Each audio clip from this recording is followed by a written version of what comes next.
এখন এই গল্পটা আমার না, কিন্তু দেখো আমি টাকা দিতে হচ্ছে না, তাহলে আসলে কি করা যায়? তো এটাতে কিন্তু মেহজাবিন কোনো টাকা নেয় নাই, এটাতে শঙ্খও কোনো টাকা নেয় নাই, এটা আমরা কেউই কোনো টাকা নেই। আমার প্রথমত যেটা প্ল্যান, আমি লাইফে যেটা ফলো করি সেটা হচ্ছে আমি সবসময় নতুন কিছু করতে চাই।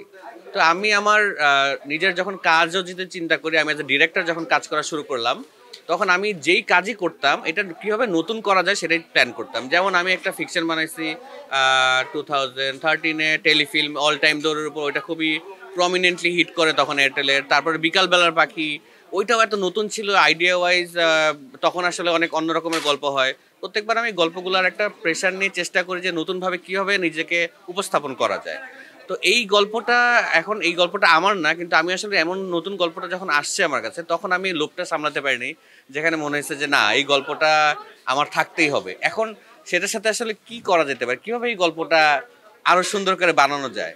তো আমাকে যখন শঙ্খ বলল, শঙ্খ আমার সাথে বলার পর আমি বললাম ঠিক আছে, আমার কাছে কিছু টাকা জমানো আছে, আমি এটা করি। এরপরে চিন্তা করলাম এই টাকা দিতে হচ্ছে না, তাহলে আসলে কি করা যায়। তখন আমরা আমাদের কো প্রডিউসার যারা চরকি, ওদের কাছে গেলাম, ওদেরকে বললাম যে ওরা স্ট্রিমিং পার্টনার হবেন নাকি, আপনারা কি ইন্টারেস্টেড নাকি, ও গল্পটা ওদেরকে শোনাই। তো ওরা শোনার পরে ওদের কাছ থেকে আমরা কিছু সাপোর্ট পেলাম। তারপরে আমরা শুটিংয়ে চলে গেলাম। শুটিংয়ে যাওয়ার পরে এরপর তো কিছু টাকা আরও বাকি থাকে। আমরা যেটা প্ল্যান করলাম যে আচ্ছা, এখন আমরা যেটা করব, আমরা ডিরেক্টর আর আর্টিস্ট, যেহেতু আমরা এটার মধ্যে এতটা ইনভলভ, এটা খুবই পার্সোনাল গল্প, আমরা কেউ আসলে এটার মধ্যে কোনো রেমিনারেশন নিব না।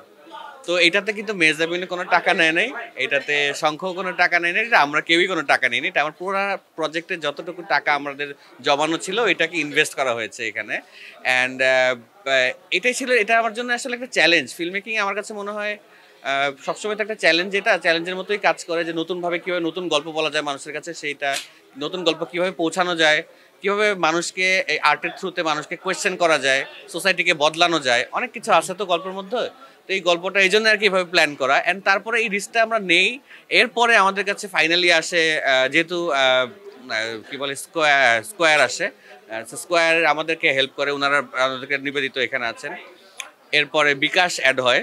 তো এই সব কিছু মিলিয়ে আমরা মোটামুটি একটা আইডিয়া পাই যে আচ্ছা, এখন এই ছবিটা আমরা এখন শেষ করতে পারবো। অ্যান্ড সেইভাবে আমরা শেষ করি। অ্যান্ড ইনশাল্লাহ আমি এটা আশা করি যে আমরা যেহেতু সবার এক ধরনের মন থেকে কাজটা করা, তো আশা করি মানুষজন দেখে ভালো বলবে। অ্যান্ড ভালো গল্প, আসলে গল্পটা খুব ভালো, এটা আমার কাছে খুবই বিশ্বাস। মানুষ যে দেখবে, আমাদের দর্শক যারা দেখতে যাবো 20 তারিখে হলে আসলে, আমার বিশ্বাস দেখলে ভালো লাগবে।